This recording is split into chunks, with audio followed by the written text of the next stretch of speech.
भिडिअजों लोगोसे नोंथांमोनखौ फिन खेबसे बरायग्रोनानै लानाय जाबाय।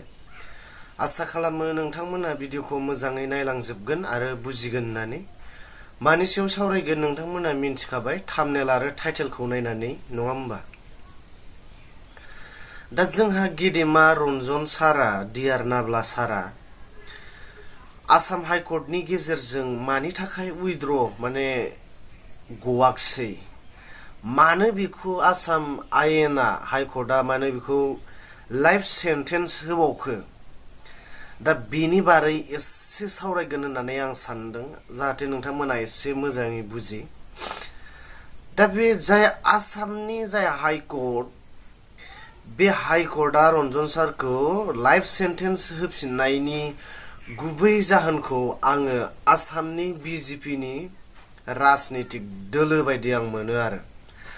मानि थाखाय मोनसे बम ब्लास्टआव, रनजन सारनि बम ब्लास्टआव जेसेबां माने सुबुं थैदों, बेवहाय गुबुन गुबुन जनजाति हारिनि मानसिफोरा थैदों, नङा होमबा?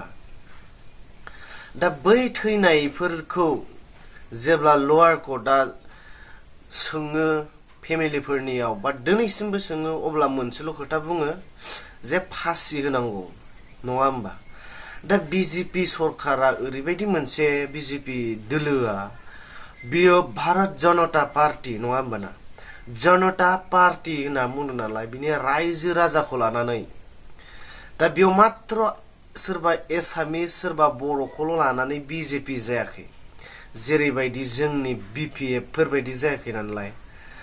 दा बेनि जाहोनाव आंनि बुजिनायाव जुदिहे रनजन दैमारि सारा आसामनि हाइकर्टजों गयोमोनब्ला बिजेपिनि पलिटिक्स केरियारा आसामाव गाज्रि जागौमोन। माने जुदि बियो गलामोन, अब्ला बिनि बे केसा क्ल'ज जानांसिगौमोन। दिनै मानो सुप्रिम कर्टआव लांखो, नङा होमबा ना?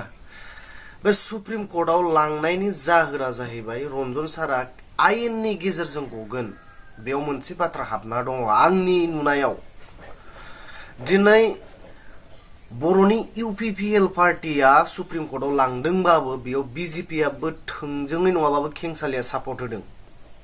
मानो होननानै बुङोब्ला बिटिसिआव 10 जन सिटआ बिजेपिनिफ्राय माने एलायन्स।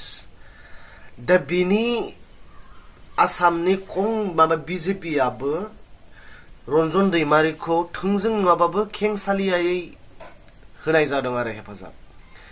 दा जुदिहे सुप्रिम कर्टआव लाङोब्ला आंहा बेयाव फोथायनाय दङ रनजन सारा गगोन होननानै। आरो बेवहाय रनजन सारा सुप्रिम कर्टनि गेजेरजों गयोब्ला आसामाव एसे एनै हिमन्त सारनिथ' फटकफोरखौ सावगोन, प्रटेस्ट खालामगोन एसे एनै, नाथाय थेवबो गोहोमा इसिबां गोग्लैनाय नङा। माने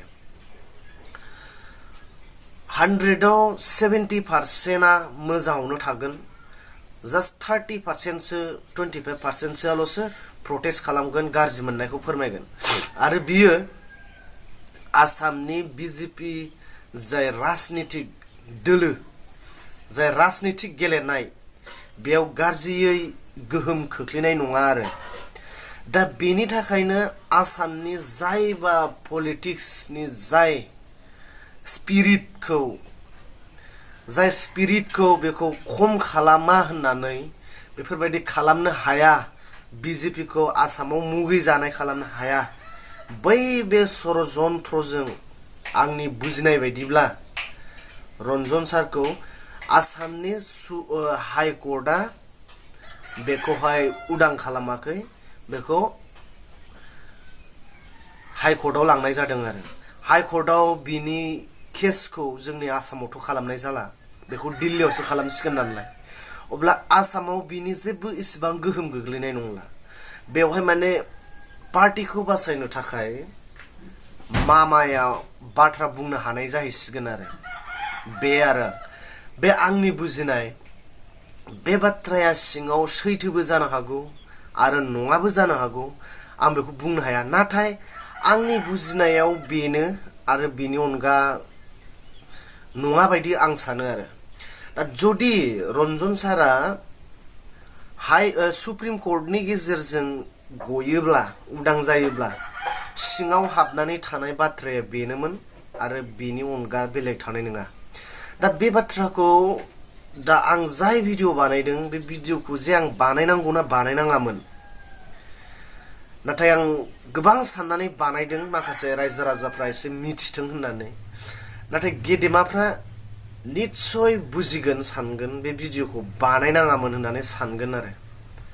मानो होननानै बुङोब्ला जुदि सिङावहाय बाथ्रा बेनो हाबनानै दङब्ला बानायनो नाङामोन होननानै आं सानगोन आरो रायजो राजाफ्रा।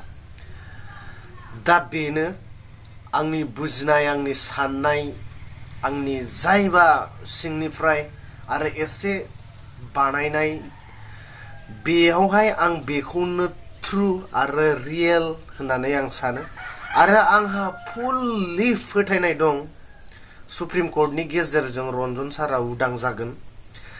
आरो आं इसिबांखौबो जोबथारनायाव डिमान्ड खालामनो सानदों UPPL गभर्नमेन्टखौ बा जोंनिनो गभर्नमेन्टखौ, फैबाय थानाय इलेक्सननि सिगां सिगां रन्जन सारा रिलिज जानानै रायजोनि खामानि मावनो थाखाय बिथाङाबो खाबु मोननांगौ होननानै आं डिमान्ड खालामो आंनि फारसेनिफ्राय। बिदिब्ला लोगोफोर, दिनैनि भिडिअआ एसेनोसै। आं हरखाबै लाबोदों बे भिडिअखौ। बाथ्राया सैथो ना सैथो नङा आं बेखौ बुंनो हाया। जास्ट बियो आंनि मोनसे साननाय, आंनि गोरबोनिफ्राय साननानैसो आं बे भिडिअखौ बानायदों। बेनिखायनो दिनैनि भिडिअखौ आं एसेयावनो फोजोबनानै एसेयावनो दोनथ'बाय। जै बर' हारि।